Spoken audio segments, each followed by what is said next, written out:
Hi, it's Dale here, and I just want to talk about the 14 or more benefits of buying a house versus renting. So the big one for me is a lot of renters don't think of this, but you know what? Every renter is buying a house. They're just not buying it for themselves. They're buying it for the landlord.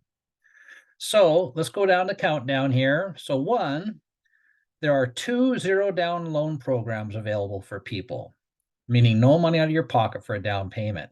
Versus a renter, they have to come up with first and last plus deposit most often. Um, so that could be $6,000. Uh, for the buyers, there's various down payment assistance programs. It's just like what it says. There's assistance for your down payment or a portion of the down payment.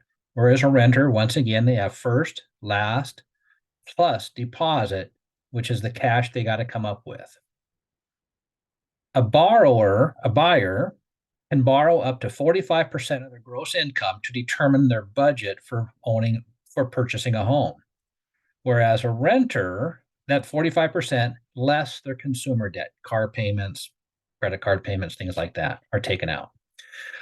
Versus a renter who typically must prove 3 times the rent amount. So if the rent is $2,500 a month, they got to show they make $7,500 a month in income at least.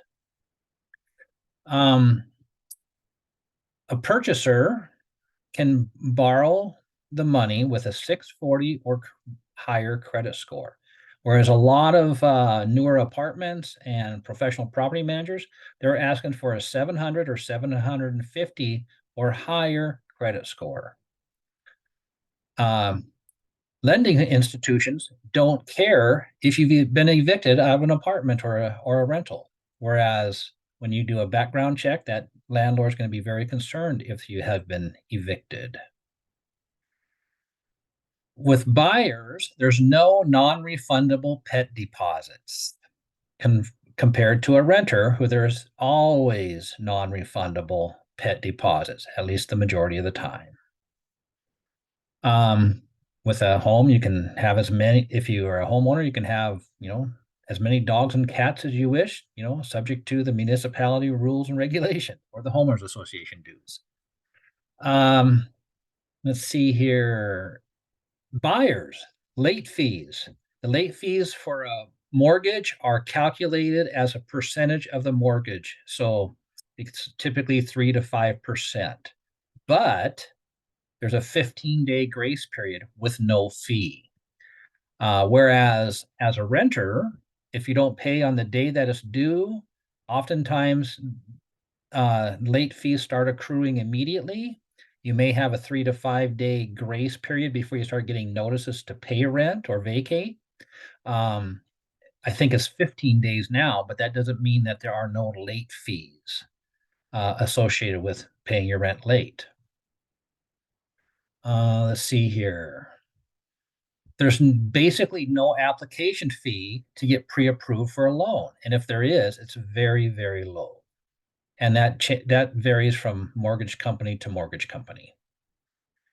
The buyer of a home gets tax benefits, meaning tax write-offs, versus a renter, they get zero federal tax benefits, for reducing their income at the end of the year. Buyers the mortgage payments stay the same for the life of the loan. So a 30-year fixed loan, the payments are going to stay the same for 30 years. The only thing that will change is the escrow account that has your property taxes included and your homeowner's insurance included. If your property taxes go down, the escrow account goes down, the payment. Same thing with homeowners insurance. If you get a lower cost homeowners insurance, your escrow fee will go down. Your escrow account payments will go down. Versus a renter, rent typically never goes down. It always goes up as a rule. The buyer can refinance their interest rate to a lower rate if they wish. Once again, the renter doesn't get to negotiate a lower payment. The buyer, they are building equity for as long as they live in that home, typically they are building equity. It's rare that a home does not build equity. It has happened in the past, but if you didn't have to sell when the house was down in price, you didn't lose anything. If you stayed in there for until it went up in price, you win. A renter, their rent continues to go up. There is no equity, and that equity can be used for buying your next home, using for your retirement income, depending on your age. You can use that equity to pay off um, debt, buy a car, pay off your credit card. A renter is not building any equity for any of those benefits or to use towards those benefits.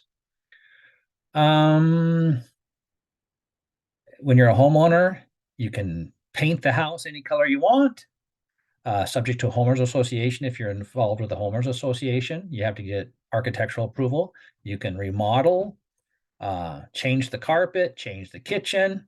When you're a renter, you're stuck with what you've got until you move.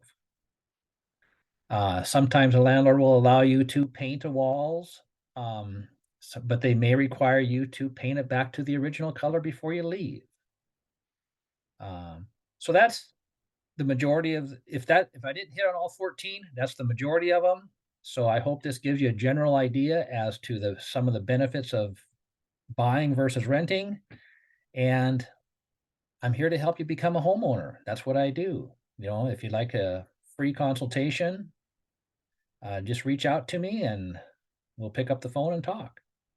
See you later. Bye.